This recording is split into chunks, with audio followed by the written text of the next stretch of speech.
Good afternoon everyone. Introducing one of my Saulus Best. Ito, 30 inches na itak.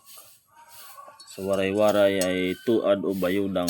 Ito yung tunay na goodbye haro mga buds. Yan, yan.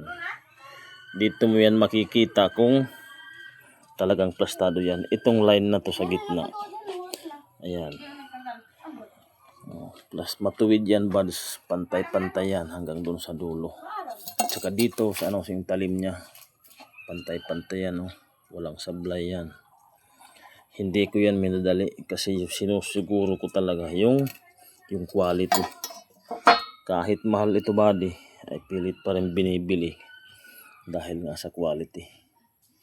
Ayan, ito yung signature ko nga pala mga buds. Thanks buddy for watching. God bless us all. Thanks for your support.